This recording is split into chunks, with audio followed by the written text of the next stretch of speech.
Carole Landis and Lilli Palmer are not enemies. They are two prisoners trapped in the same death triangle. Carole is trapped in a quagmire of exploitation, her life squeezed dry in exchange for a naked corpse on a cold floor. Lilli is trapped by her marriage certificate, forced to feign complicity and cover up the crimes of her wretched husband. One is forced to commit suicide as a sacrifice.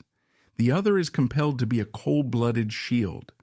Amidst Hollywood's most brutal cover-up, the only one free is the man who, having just torn up his lover's suicide note, calmly walked onto the stage to accept his Oscar. In post-war Hollywood, 20th Century Fox operated not as an art studio, but as a ruthless caste society. Human worth was evaluated strictly by profit margins. Rex Harrison was one of their most valuable assets. Imported from Britain at immense expense, he was packaged to sell American audiences an illusion of the ultimate sophisticated gentleman.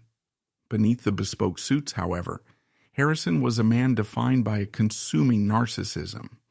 He possessed a fragile ego that demanded constant validation, viewing women merely as mirrors to reflect his own magnificence. If a woman demanded anything in return, he discarded her with terrifying coldness.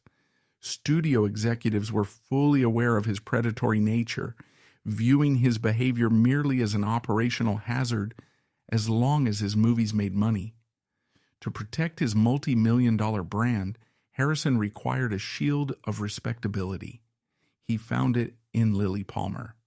Palmer was a European refugee who had survived the Nazis to conquer the British stage. She was no victim. When she married Harrison in 1943, it was not a surrender to romance, but a calculated corporate merger. She recognized his infidelities as the predictable habits of a weak man. In exchange for her tolerance, Palmer demanded absolute social supremacy. She provided the aristocratic credibility that made Harrison's spotlight legitimate, securing her place at the top of Hollywood's hierarchy. They were a closed, impenetrable system of power. And then there was Carole Landis. If Harrison and Palmer represented the untouchable elite, Carole Landis was seen as the dirt beneath their foundation. Born into desperate poverty in Wisconsin, she arrived in Hollywood with no European pedigree, driven by a frantic ambition to be more than a disposable commodity. To 20th Century Fox, she was permanently classified as a B-girl, valued primarily for her physical measurements. But when World War II erupted, Landis did what the Hollywood elite largely avoided. She went to the front lines. The USO tours were a physical and psychological meat grinder, traveling over 100,000 miles through combat zones. She endured malaria, dysentery, and near-fatal pneumonia. She gave every ounce of her energy to terrified young men, becoming a symbol of what they were fighting for. However, Hollywood does not reward patriotic martyrdom. It penalizes overexposure. Returning exhausted and physically scarred, Landis believed her service had earned her a place on the A-list. Darryl F. Zanuck and the studio heads saw it differently. To them, her accessibility to millions of ordinary soldiers meant she lacked the mystique required for true stardom. Using her multiple divorces to brand her as cheap, Fox ruthlessly relegated her back to low-budget B-movies, communicating a clear, brutal message: she would never belong to the elite. This was the psychological state of Carole Landis when she intersected with Rex Harrison in 1947. She was a woman drowning in class insecurity, frantic for A-list validation, and terrified that her youth and beauty, her only recognized currencies, were rapidly depreciating. The collision between Landis and Harrison was not a meeting of soulmates. It was the brutal, inevitable intersection of supply and demand. Rex Harrison demanded worship. Lilli Palmer, secure in her own intellect and status, flatly refused to worship him.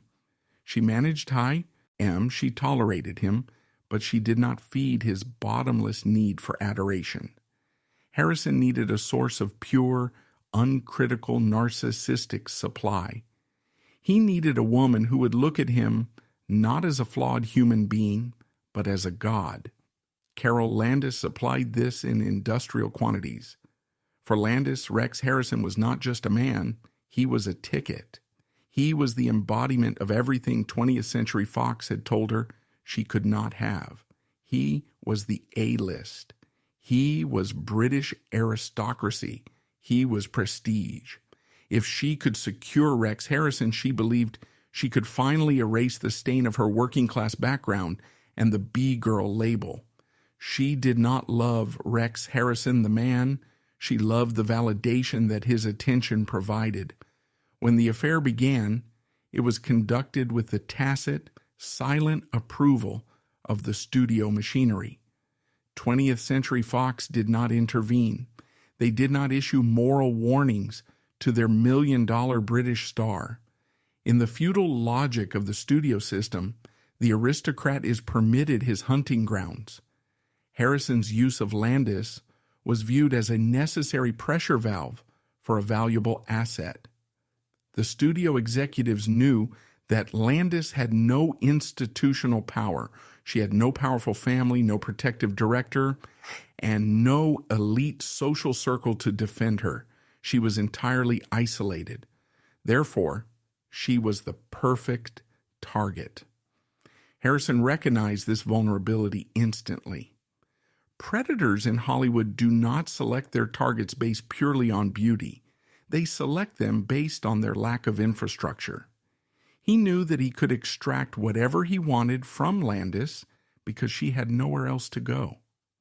The initial phase of their relationship set the template for the destruction that would follow. Harrison did not simply take Landis to bed. He began a systematic occupation of her life. He allowed her to believe that he was deeply, profoundly unhappy in his marriage. He deployed the oldest, most effective manipulation tactic in the adulterer's playbook. He played the victim. He painted. Lilli Palmer is a cold, unfeeling European iceberg who did not understand his sensitive artistic soul. He convinced Landis that she, and only she, possessed the warmth and the passion required to save him. For a woman who had spent years trying to prove her worth to a studio that despised her, this narrative was an intoxicating poison. Landis bought it completely. She internalized the role of the savior. She believed that if she just gave him enough love, enough support, and enough resources, he would eventually leave his wife and legitimize her. She believed she could earn her way into the aristocracy through sheer devotion. But devotion was not what Harrison was extracting. He was extracting capital. As the affair deepened in late 1947, a grotesque economic dynamic took hold. Harrison, despite earning a massive salary from Fox, began to utilize Landis's resources. He treated her not as a secret lover to be hidden away, but as an off-the-books bank account designed to fund his leisure. He spent his afternoons at her home. He drank her alcohol. He allowed her to host intimate, lavish gatherings specifically tailored to flatter his ego. This is the hidden ledger of the Hollywood love triangle. It is rarely a story of two women fighting on equal footing. It is a story of one woman being systematically drained to protect the position of another. Every ounce of emotional energy, every dollar, every moment of adoration that Rex Harrison pulled out of Carole Landis was energy he did not have to expend on his own marriage. Landis was functioning as an external battery for the Harrison Palmer brand. She was absorbing the volatility, the demands, and the emotional exhaust of Rex Harrison, leaving him refreshed and polished to return to his wife and stand before the cameras. Lilli Palmer watched this arrangement from the pristine heights of her social fortress. She did not lower herself to jealousy. Jealousy implies that the rival is a threat. Palmer knew exactly what Carole Landis was, a temporary utility. She understood that Harrison's ego required this kind of low-level feeding, and she was perfectly content to let a B-girl foot the bill. Palmer's power lay in her absolute terrifying stillness. She did not confront Landis. She did not demand that Harrison stop. By doing nothing, she reinforced the ultimate reality of the situation. Carole Landis was so insignificant, so far beneath the elite class, that the wife did not even need to acknowledge her existence to defeat her. The trap had been perfectly set. The studio had supplied the protected predator. The victim had been stripped of her defenses and isolated by her own ambition. The wife had secured the perimeter.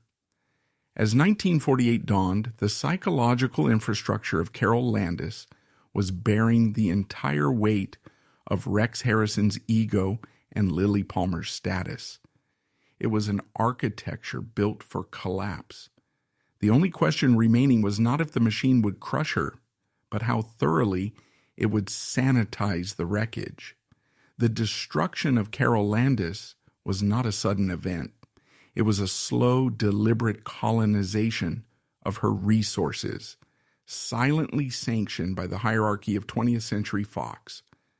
The daily mechanics of this affair unfolded within the physical and economic geography of a sprawling 15-room mansion at 1465 Capri Drive in Pacific Palisades. Carole Landis did not simply buy this house to live in. She bought it as a trap, and she bought it as an offering.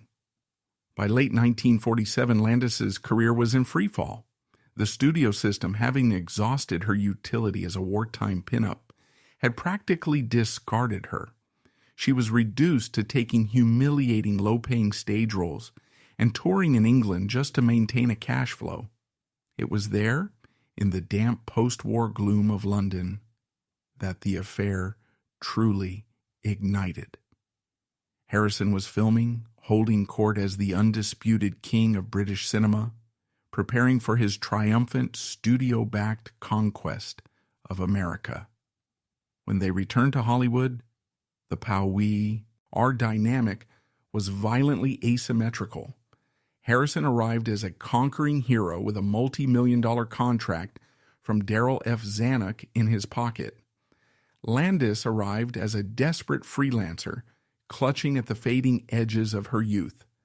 She realized, with the terrifying clarity of a woman who knows her market value is plummeting, that Rex Harrison was her only remaining lifeboat.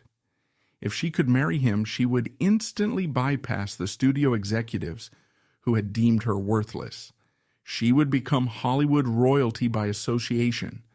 But to secure a man like Harrison who demanded absolute luxury and constant ego-stroking, she needed a stage. So she liquidated her assets. She poured the last remnants of her USO-era wealth into the Capri Drive mansion. It was a massive financial overextension. She purchased custom furniture, imported rugs, and cases of top-tier champagne. She hired a staff she could barely afford. She transformed the property into a private, luxurious sanctuary designed entirely around the tastes and the convenience of Rex Harrison. Harrison did not move in. He maintained his immaculate residence with Lilli Palmer just miles away. Instead, the Capri Drive mansion became his private sanctuary, funded entirely by Landis. She functioned not as a partner, but as a high-end concierge, organizing lavish dinners and anticipating his every whim. In return, she listened to his endless complaints about the studio, his directors, and most insidiously, his wife. Harrison was a master of the victim narrative. It is a specific type of psychological warfare utilized by narcissistic men to extract labor from women. He sat in the house that Landis paid for, drinking the liquor that Landis bought, and complained bitterly about the emotional coldness of Lilli Palmer. He painted himself as a sensitive artist trapped in a loveless, sterile marriage. He told Landis that she was the only woman who truly understood him, the only woman who possessed the warmth required to thaw his frozen soul. It was a brilliant, malicious lie. Harrison was not trapped. He was perfectly insulated. He used the story of his miserable marriage as a mechanism to keep Landis on the hook. He dangled the promise of a divorce like a carrot on a stick, perpetually out of reach, but close enough to keep her running. "Just give me time," he would say, a phrase that translates in Hollywood mathematics to, "keep paying the bills until I find a better offer." Landis bought the lie because she had to. If the lie was false, then she was bankrupting herself for nothing. She doubled down. She spent more money. She threw more parties. She attempted to buy his loyalty by becoming indispensable to his comfort. She was hemorrhaging capital, both financial and emotional, to sustain a man who was already earning a fortune. And what of the money Rex Harrison saved by utilizing Carole Landis as a free entertainment venue? That capital, that saved energy, was redirected straight back into his marriage with Lilli Palmer. This is the mechanism of mutually assured exploitation. Harrison used the illicit affair to subsidize his legitimate marriage. By draining Landis's resources, he ensured that his life with Palmer remained pristine, uncluttered by his own base needs. He could return to Palmer refreshed, his ego fully inflated by Landis's desperate worship, ready to play the role of the sophisticated British gentleman for the press.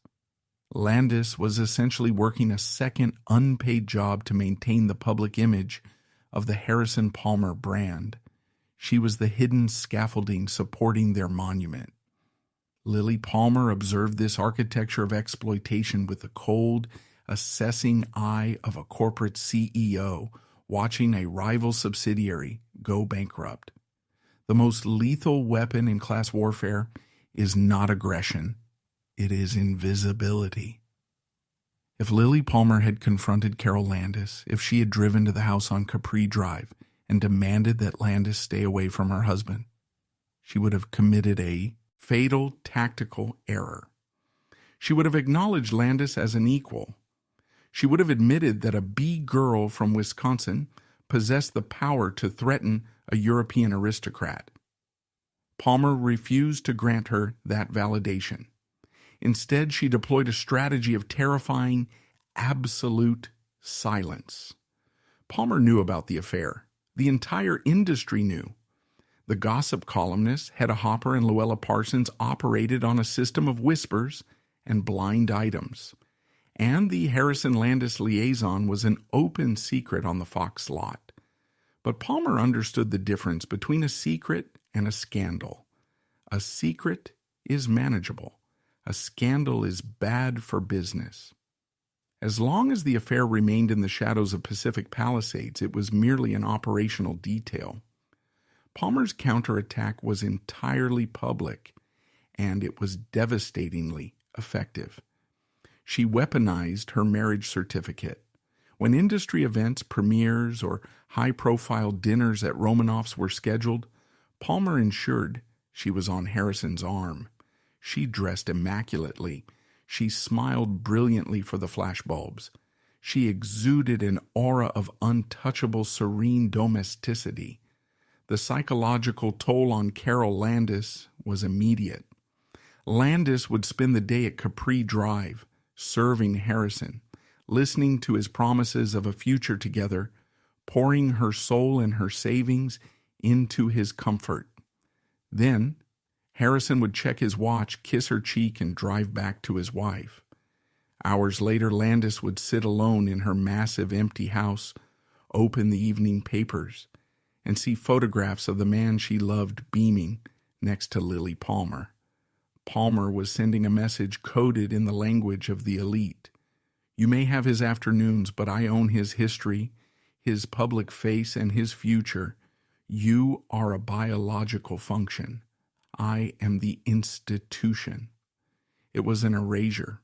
Palmer didn't just ignore Landis. She rendered her legally and socially non-existent.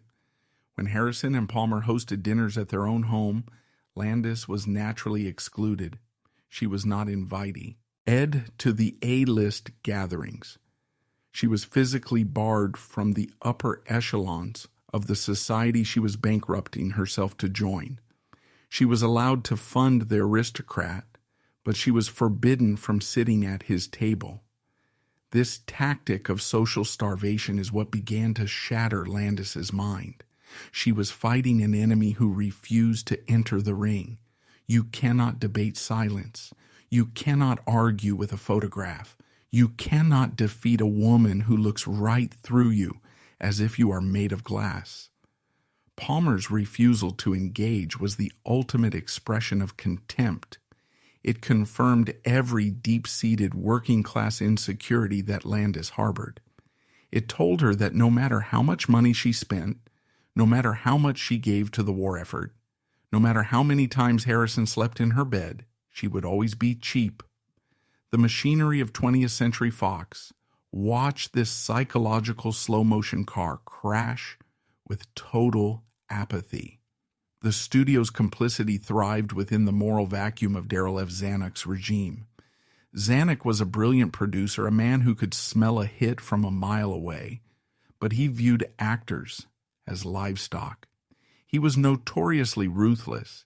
He maintained a network of informants, studio police, and fixers who monitored the private lives of every asset on the lot. Zanuck knew Harrison was practically living at Capri Drive. He knew Landis was unstable and financially bleeding out. But Zanuck did not step in to protect the woman. Why would he? Landis was a depreciated asset. She was not making money for Fox. Harrison, however, was the linchpin of their upcoming slate of prestige pictures. In the corporate calculus of the studio, the affair was actually highly beneficial. It kept Harrison happy. It kept him occupied. It prevented him from causing trouble on set or demanding contract renegotiations. Landis was essentially performing a free service for 20th Century Fox. She was acting as a pacifier for their most expensive volatile star. As long as Landis absorbed Harrison's toxicity, the studio didn't have to deal with it.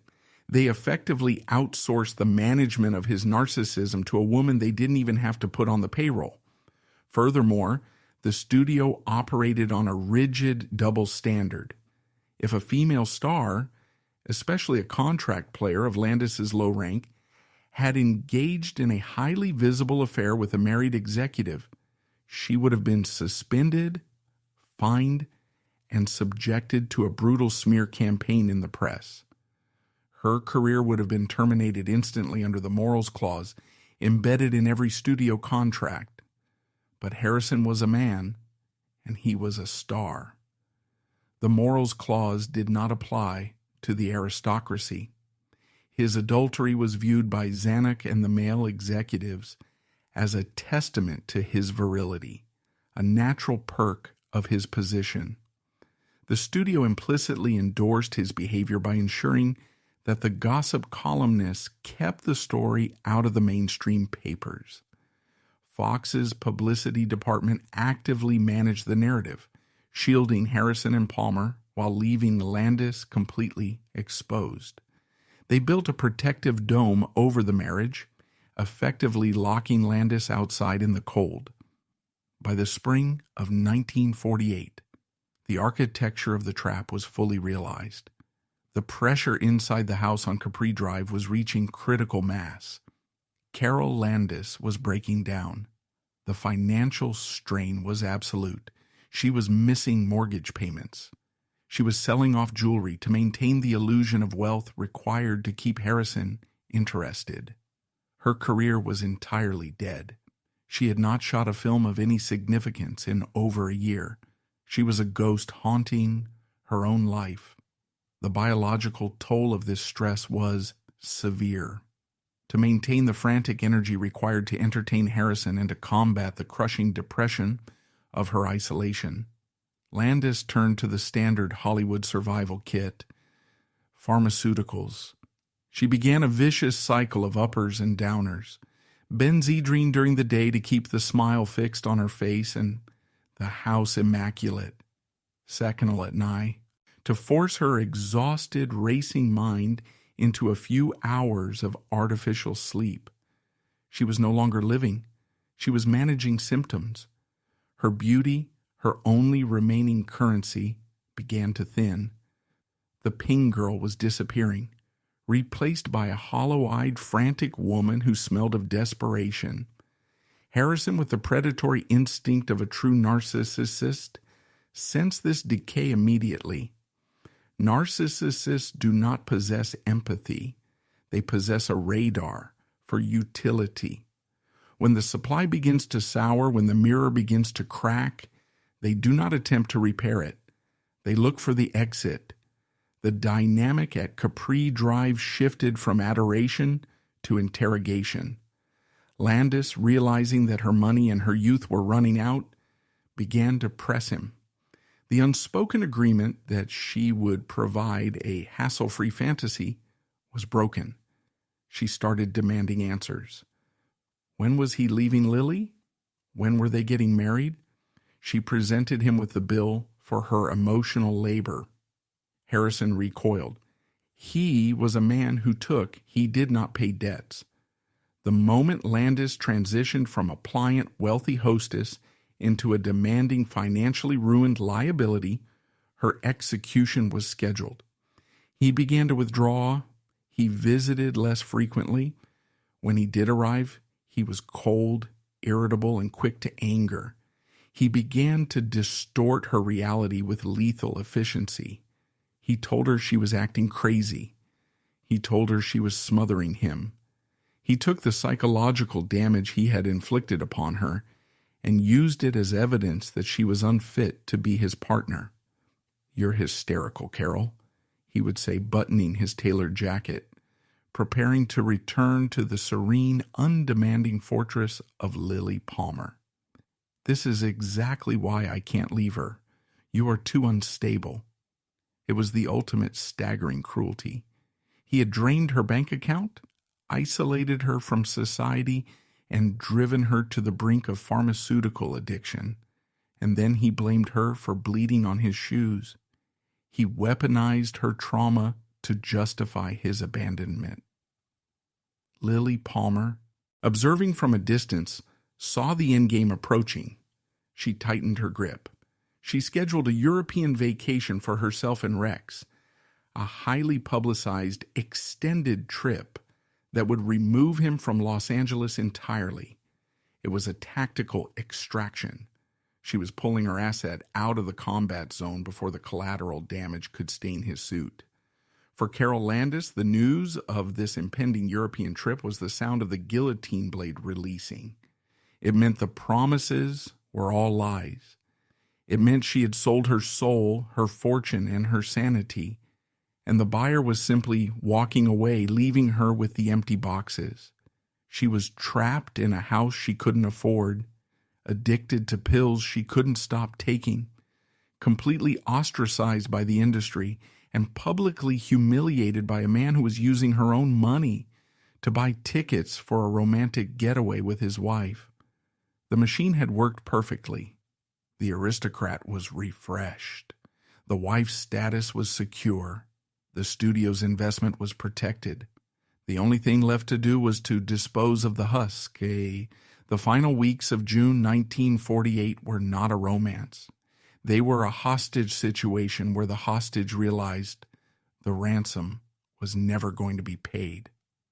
Carole Landis was pacing the floors of Capri Drive, the Benzedrine and the seconal warring in her bloodstream, preparing for a final confrontation that she already knew she had lost.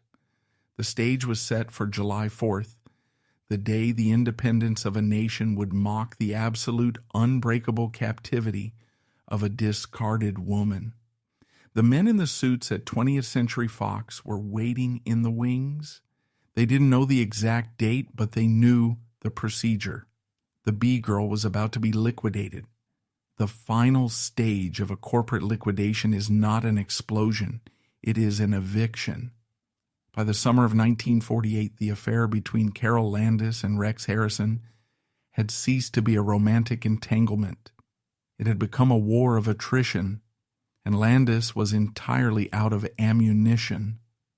The illusion of a shared future, the carrot Harrison had dangled to extract her capital and her labor, was officially withdrawn.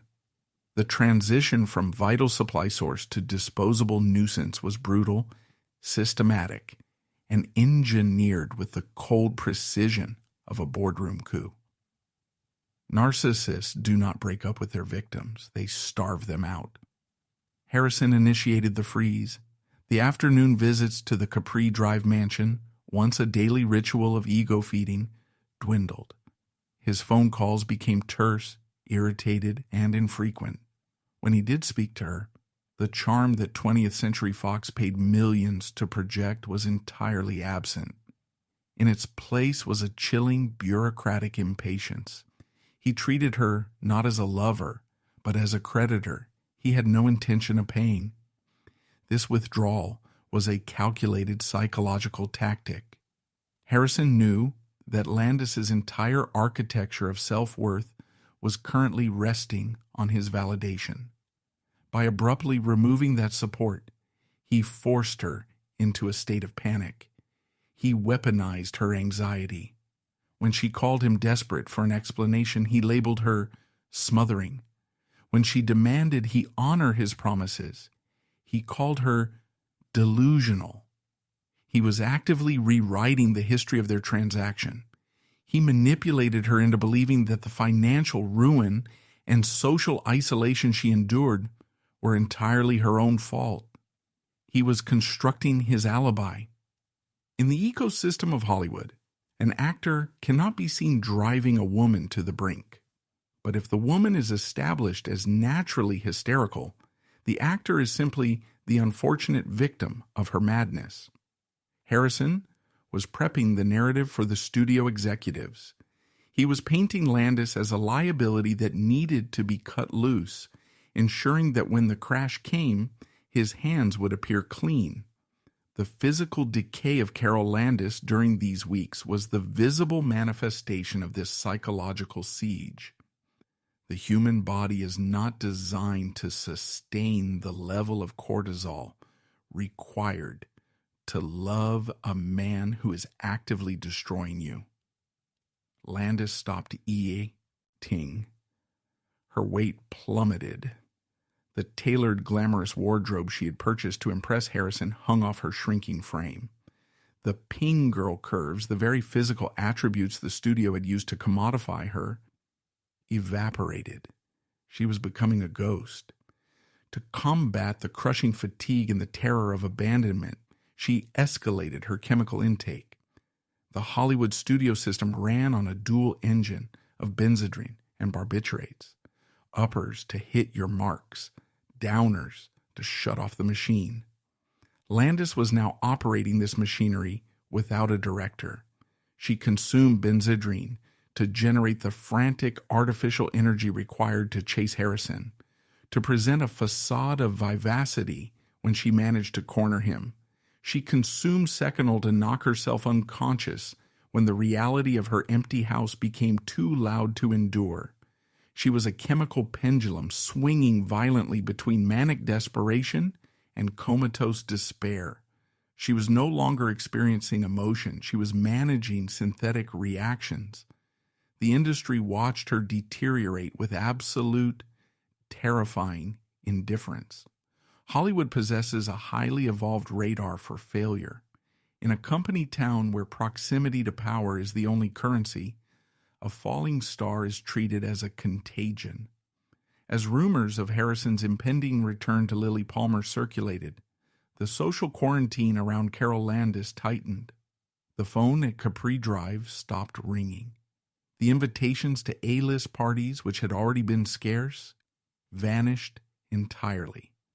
Her industry friends, the directors, the producers, the fellow actors who had happily drank her champagne when Harrison was holding court in her living room, abandoned her.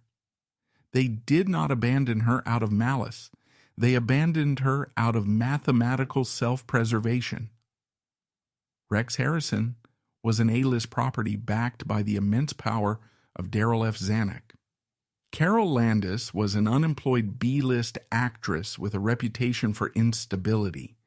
In the brutal calculus of 20th Century Fox, siding with Landis was career. Suicide, choosing to comfort the discarded mistress, was an act of corporate treason against the studio's prime asset. So the community deployed the same weapon Lilli Palmer had mastered: silence. They looked through her. They allowed her to drown in plain sight. This social starvation was the final lock on her prison door. Landis realized that she had not just lost a man, she had lost her entire world. She had sacrificed her reputation to secure Harrison, and now Harrison was leaving with his reputation spotless, shielded by the studio and sanctified by his wife.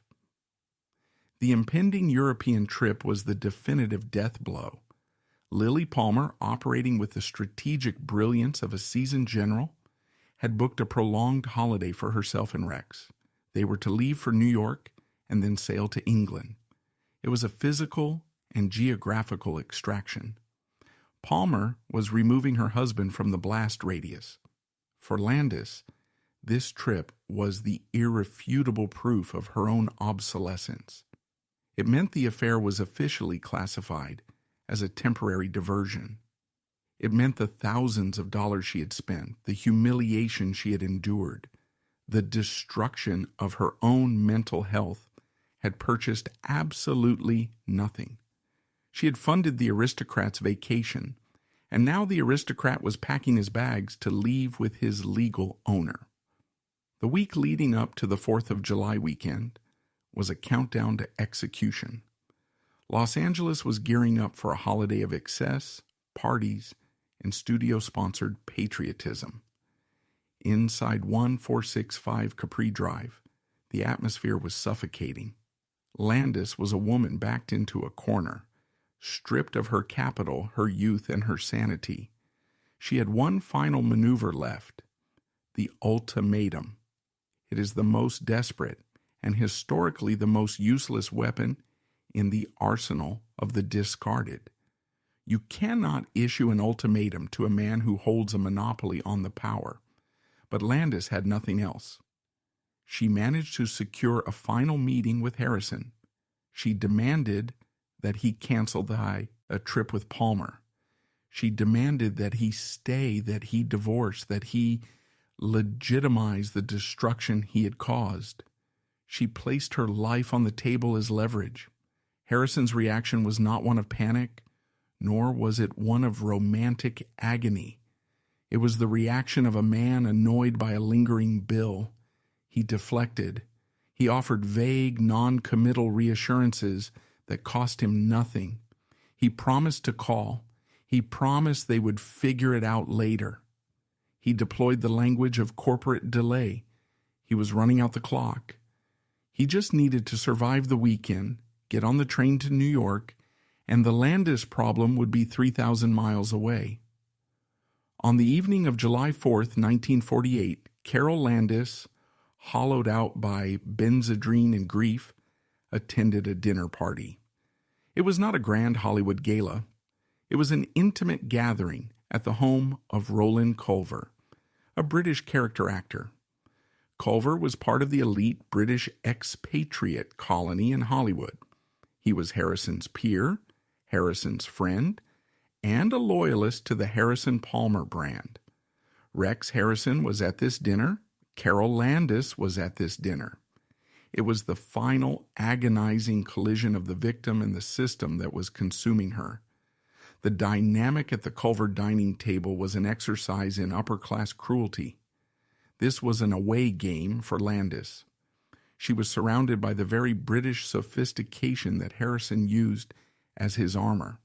She was the outsider, the American B-girl, sitting among the aristocracy. Every conversation, every shared joke between Harrison and his countrymen was a reminder of the impenetrable fortress he belonged to, a fortress that explicitly excluded her. Throughout the dinner, Harrison's behavior was a masterclass in public detachment. He did not yell at her. He did not create a scene. He simply treated her with a polite, devastating indifference. He engaged with the host. He discussed his upcoming travel plans. He discussed his career. He looked at Landis not as a lover, but as a minor acquaintance who had overshed, eyed her welcome. He was executing the final phase of the discard in front of an audience. He was using Roland Culver and his wife as a human shield, ensuring that Landis could not break down, could not scream, could not hold him accountable without humiliating herself in front of his peers. He trapped her in the rigid etiquette of a dinner party. She was forced to sit there, her heart detonating in her chest, picking at her food, while the man who had bankrupted her casually discussed the itinerary of the vacation he was taking with his wife. Landis understood the choreography perfectly. She saw the glances exchanged between Harrison and his friends. She felt the pity and the barely concealed contempt radiating from the table. She realized that she was not a tragic heroine in a romance. She was the punchline to a joke she didn't understand. She was the crazy American girl that Rex was trying to shake off before his ship sailed. This dinner was the moment the illusion permanently shattered. The manipulation stopped working because the reality was too stark to deny. She saw Harrison exactly for what he was, a parasite wearing a tuxedo. And she saw herself exactly as the studio system saw her, a disposable commodity that had reached its expiration date. The physical toll of this realization was immediate. The benzedrine could no longer mask the total collapse of her nervous system. She was visibly shaking. She was pale, erratic, and deeply unwell.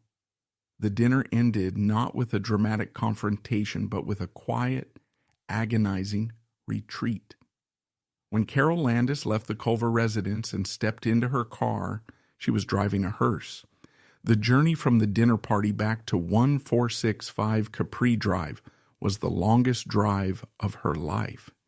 She was returning to a massive 15-room monument to her own stupidity. Every piece of furniture, every imported rug, every empty champagne bottle was a receipt for a transaction that had bankrupted her.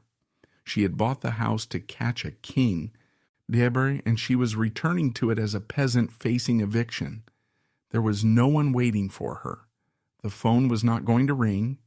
The studio was not going to send a script. Rex Harrison was not going to leave Lilli Palmer. The mathematics of her life had finally resolved to zero.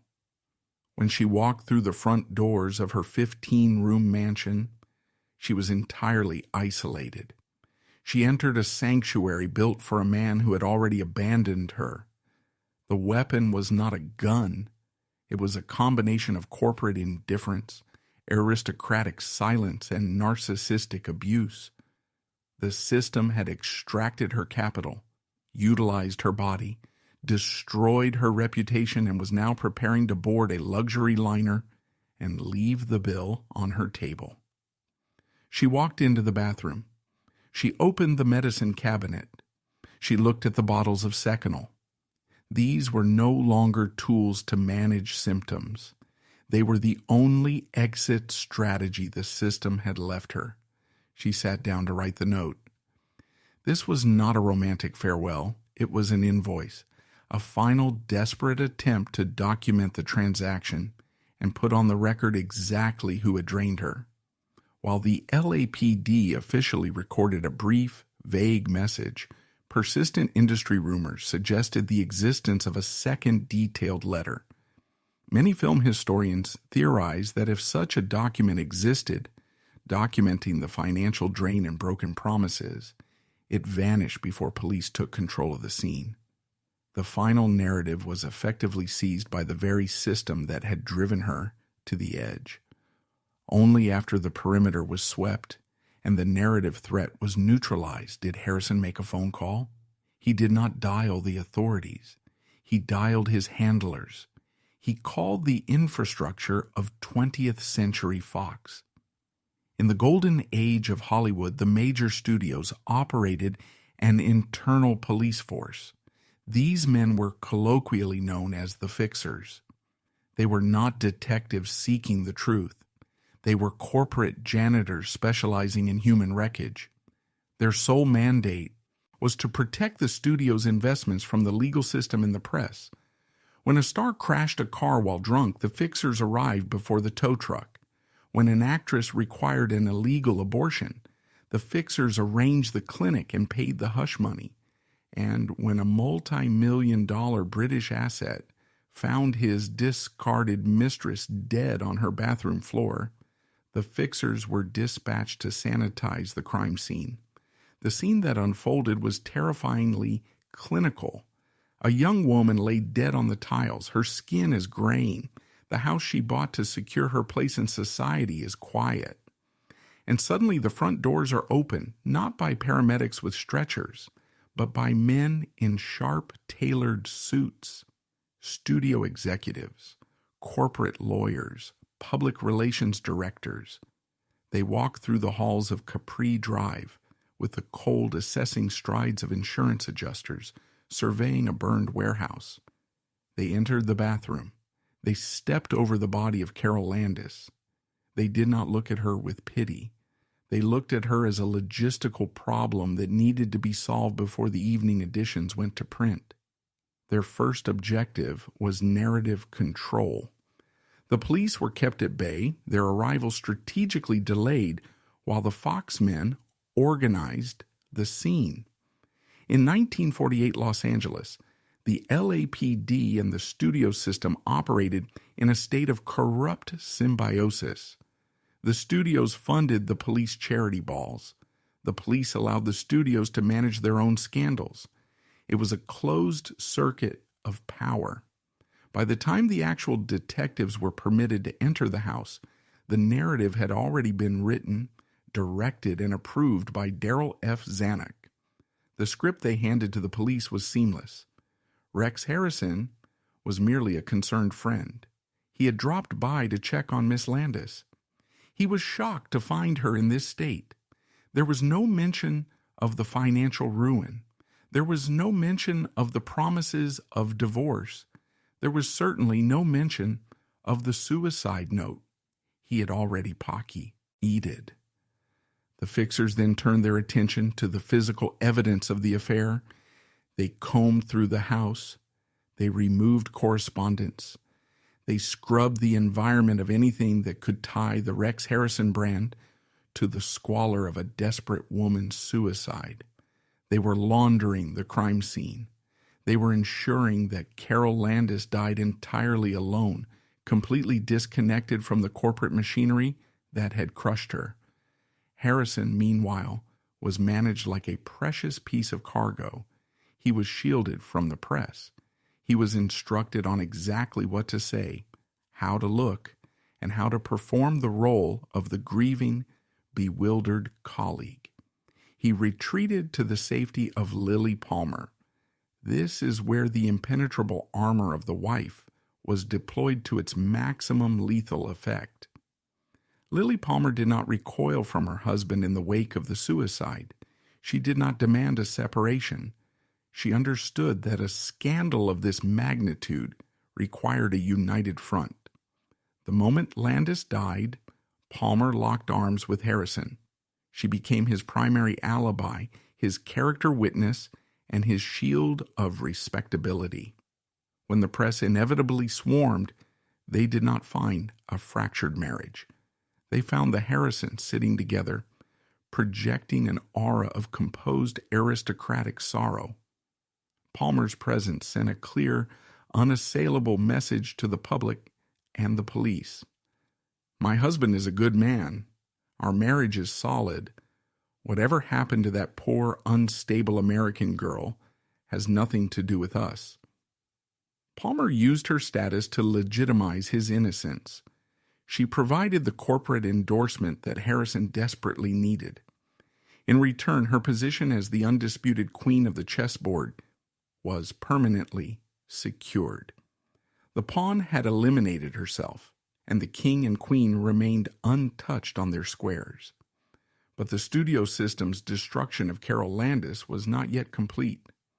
Erasing her final note and sanitizing the crime scene was merely the defensive maneuver. To fully protect their asset, 20th Century Fox had to go on the offensive. They had to guarantee that the public would not view Landis as a victim of Rex Harrison, but as a victim of her own biological and psychological inferiority. They initiated a campaign of post-mortem character assassination. It is a specific, terrifying type of violence to murder a woman's reputation while her body is still on the autopsy table. The PR department at Fox began feeding carefully constructed narratives to the gossip columnists. Luella Parsons and Hedda Hopper were supplied with background information on Landis. Suddenly, the newspapers were not talking about the USO hero who had risked her life for the troops. They were talking about the four-time divorcee. They were highlighting her financial troubles, conveniently omitting that she was broke because Harrison had drained her. They whispered about her erratic behavior and her history of depression. The studio weaponized her trauma to justify her death. They painted a picture of a woman who was inherently broken, a woman who was obsessed, delusional, and fundamentally incompatible with the refined world of Rex Harrison. They turned the affair into a story of a predatory, unbalanced B-girl who had stalked a helpless, married British gentleman until her own madness consumed her. She was a deeply troubled girl, the studio sources whispered to the press. Rex tried to help her as a friend, but she was beyond saving. It was a masterstroke of corporate narrative manipulation. They took the woman they had isolated, exploited, and driven to suicide, and they successfully convinced the American public that she was the architect of her own demise. They shifted the blame from the predator to the prey. Carole Landis was not just dead. She was officially classified as a liability who had spontaneously combusted. The climax of this grotesque theatrical production occurred at the coroner's inquest. An inquest is supposed to be a legal proceeding designed to establish the facts of a death. In the case of Carole Landis, it was a studio-directed performance. Rex Harrison was called to testify. He arrived flanked by studio lawyers and PR men. He was dressed impeccably. He took the stand not as a suspect, but as the star of the show. Under oath, Harrison delivered the performance of his life. He utilized the precise, clipped British accent that Fox paid millions to project. He spoke of Carole Landis with a tone of paternalistic pity. He admitted to a friendship, perhaps a light romance, but he categorically denied that he had ever promised to divorce Lilli Palmer. He claimed he was completely baffled by her suicide. When asked about a suicide note, Harrison looked at the coroner with large, innocent eyes. He stated on the public record that he had found a small note, but it merely said something to the effect of goodbye, and he didn't know where it went. He perjured himself with the smooth, practiced ease of a man who knows that the judge, the jury, and the press are all on his employer's payroll. He portrayed Landis exactly as the studio needed her portrayed, as a clingy, unstable nuisance who had tragically overreacted to a casual fling. The coroner, operating within the boundaries of the Hollywood ecosystem, accepted this narrative without question.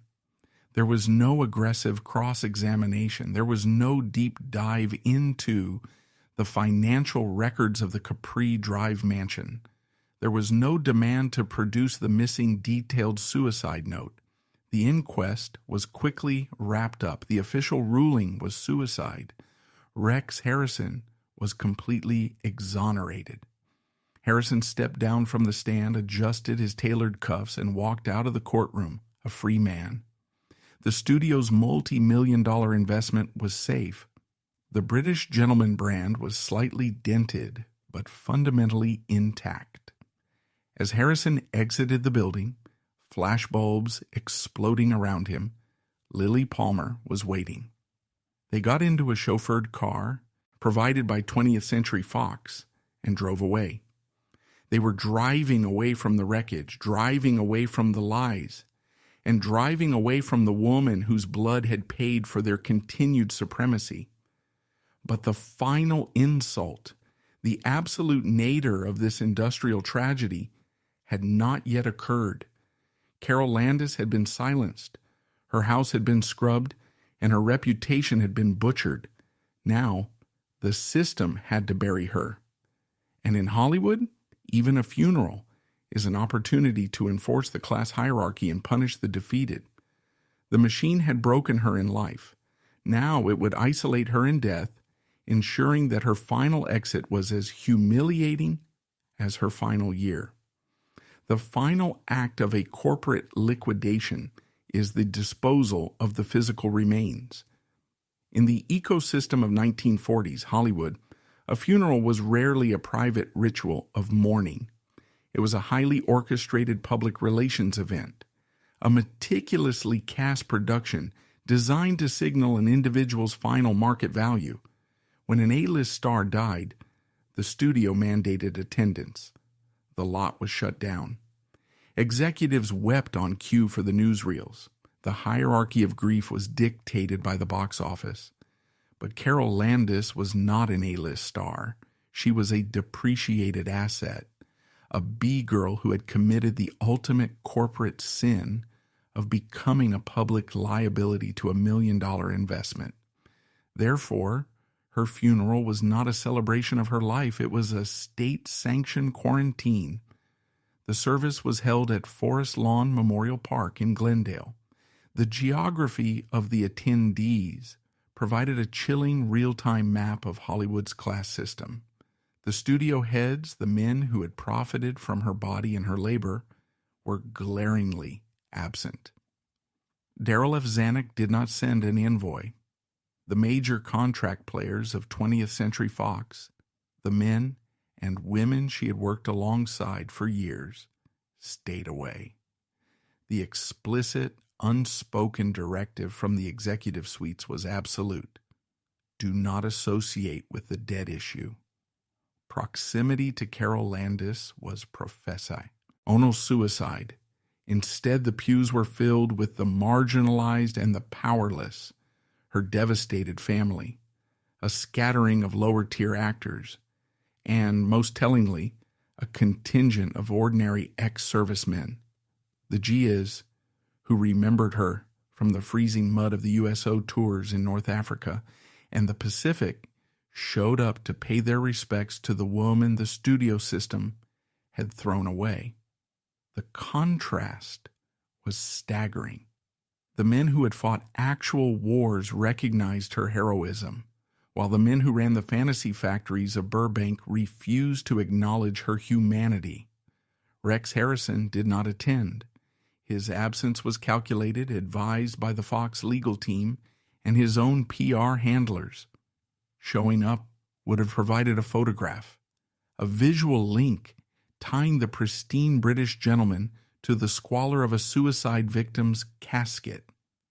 He remained insulated within his fortress, shielded by the studio machinery, while the woman who had bankrupted herself to entertain him was lowered into the ground.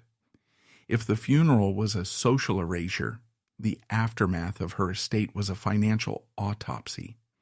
The illusion of wealth that Carole Landis had constructed at 1465 Capri Drive was a house of cards financed by desperation. She had poured her entire net worth into that 15-room mansion solely to provide a stage for Rex Harrison's ego. When she died, the creditors descended with the speed and efficiency of vultures sensing a fresh carcass. She was heavily in debt. The mortgage was unpaid. The bills for the imported champagne, the custom furniture, and the lavish catered dinners she had hosted for Harrison were outstanding. Harrison, a man earning a massive studio salary, did not step forward to clear the debts he had actively helped to incur. He did not offer a single dime to her grieving mother to help save the estate. He walked away from the financial wreckage just as cleanly as he had walked away from the emotional wreckage. The Capri Drive mansion was seized. Its contents were cataloged, tagged, and put up for public auction. This is the ultimate grotesque physical proof of the parasitic transaction.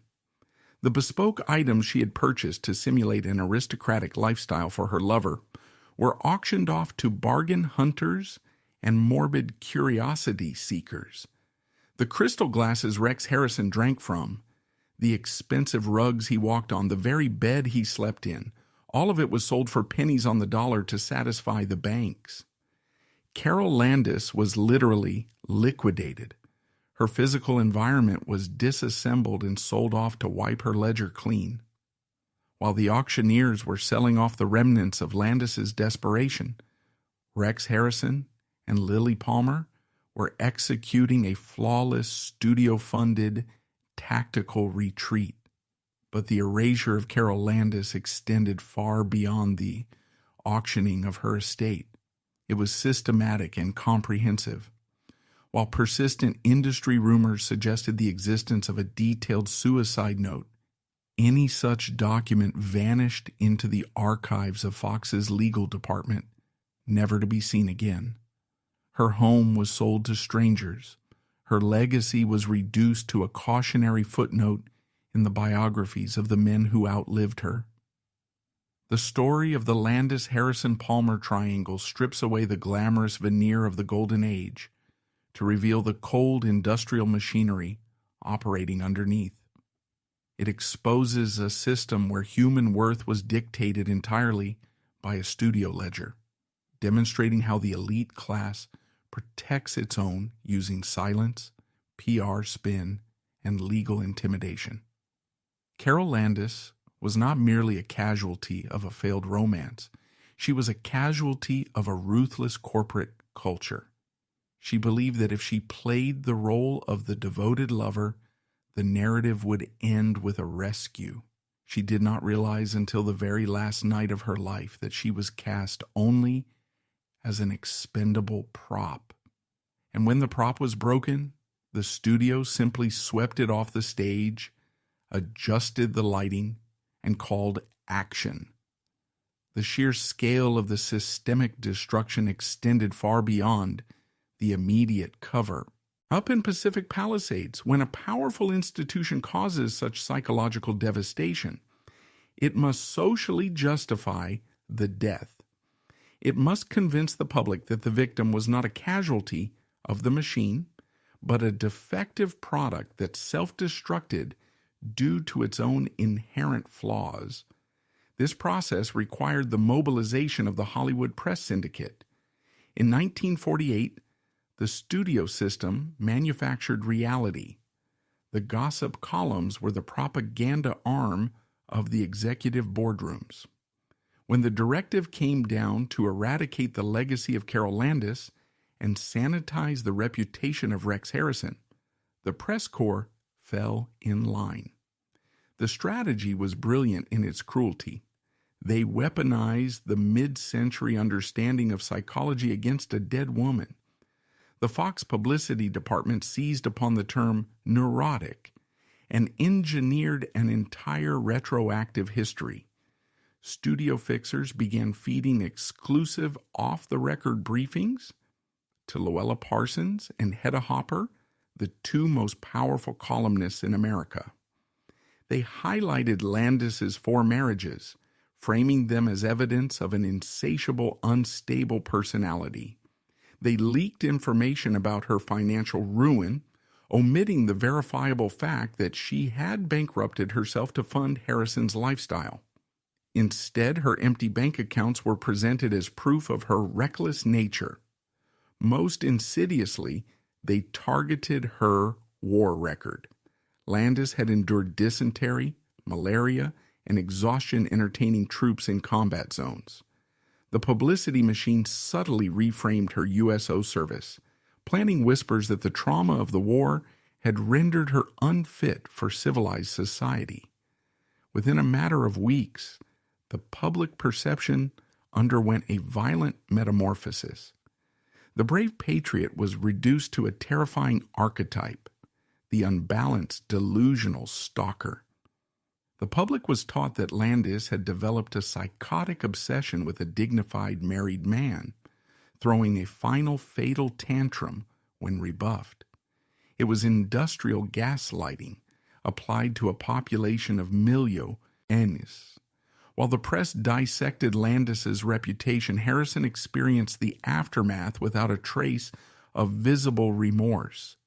For a man defined by consuming narcissism, the suicide was treated as a severe logistical inconvenience. Once the studio had secured the perimeter, his primary emotion appeared to be relief, rapidly followed by a profound sense of vindication. He absorbed the studio's PR narrative and adopted it as his own internal reality, casting himself as the beleaguered British aristocrat unfairly targeted by a chaotic American girl. This staggering lack of accountability was reinforced by the tight-knit enclave of British expatriates in Hollywood. Figures within this elite subculture closed ranks around Harrison, operating on the principles of class solidarity. To them, Harrison was a member of the ruling class. Landis was a local who had forgotten her place. Not a single peer stepped forward to contradict the studio's narrative. The true strategic brilliance of this survival, however, belonged entirely to Lilli Palmer. The Harrison-Palmer marriage was a corporate merger based on mutual utility. The suicide violently inverted their power dynamic. When Harrison was standing on the edge of the abyss, facing the termination of his career, Palmer pulled him back. By providing the impenetrable alibi of the devoted wife, she saved his empire and purchased the deed to his professional life. In late July 1948, mere weeks after Landis's death, the ultimate display of this detachment took place at a New York departure gate. Harrison and Palmer executed a meticulously planned, studio-endorsed extraction, boarding a luxury ocean liner for a grand European vacation. The optics were engineered to inflict maximum psychological dominance. In the archival photographs of their departure, there is no shadow of the horrific event. Harrison exudes the relaxed confidence of a man whose immunity is absolute, while Palmer stands beside him, projecting an aura of serene victory. He had utilized the crushing weight of her marriage certificate to smother the existence of the other woman, proving that in the realm of the studio system, a legal document held infinitely more power than a woman's life. While the Harrisons consolidated their power in Europe, the erasure was completed in America. Landis's grieving family attempted to seek justice, considering legal action against Harrison for financial damages. The response from Fox was swift and terrifying. An army of attorneys deployed a strategy of absolute intimidation, making it clear that any attempt to file a lawsuit would be met with overwhelming retaliatory force. They threatened to publicly release sealed documents, which historians later suspected were heavily distorted, that would further destroy Carole's reputation. Faced with infinite corporate resources, the family retreated into silence. The studio then actively suppressed her cinematic footprint.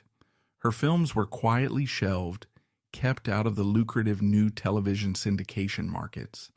They starved her ghost of oxygen, reducing a complex, heroic woman into a cheap punchline.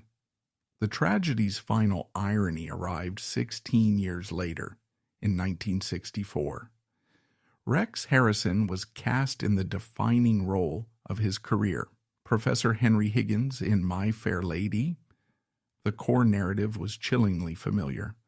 A wealthy, arrogant British intellectual takes a working-class woman, reshapes her existence to prove his own superiority, and discards her emotions with casual cruelty. Harrison had already lived this script with Carole Landis. The only difference was that Eliza Doolittle survived the psychological abuse, while Landis was carried out in a body bag. For performing a sanitized, musicalized version of his own history, Harrison won the Academy Award for Best Actor. He stood on a stage in front of a global television audience clutching a golden statuette, universally applauded by the industry that had helped cover up a tragedy. The system validated his pathology because his pathology was profitable. The immunity granted to him in 1948 effectively licensed his behavior for the rest of his life. Years later, his fourth wife, the brilliant Welsh actress Rachel Roberts, would also find herself trapped in his cycle of emotional starvation. In 1980, completely shattered by the psychological damage, Roberts took her own life. 2 suicides linked directly to the emotional vacuum of one protected superstar. He died in 1990 at the age of 82, a knighted icon, entirely unpunished. Lilli Palmer, having utilized the crisis to cement her absolute control, waited until Harrison's narcissistic demands became a liability rather than an asset. She executed a flawless divorce in 1957, transitioning into a highly successful author. In her best-selling autobiography, the name Carole Landis is virtually non-existent, the bloody chapter glossed over with practiced elegance. The Landis case was a victory for the studio system, but it fundamentally altered the operational psychology of the executive boardrooms. Darrell F. Zanuck and his peers realized that reactive cover-ups were expensive and generated internal friction. The lesson they extracted was one of industrial efficiency. It was better to proactively control the asset.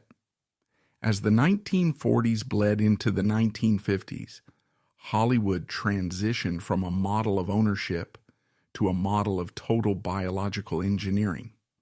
They realized the disposable blonde was a highly lucrative business model. They would build them from scratch, controlling their weight, their schedules, and most importantly, their brain chemistry. The legacy of Carole Landis's self-medication did not go unnoticed.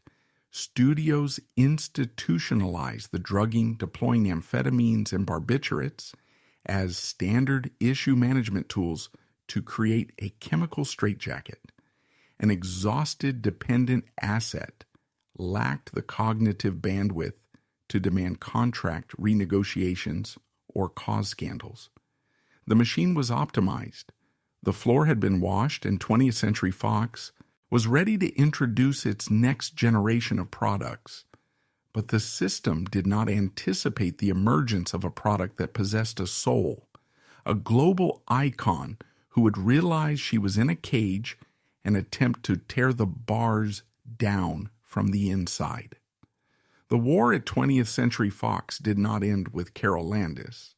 It simply went into mass production.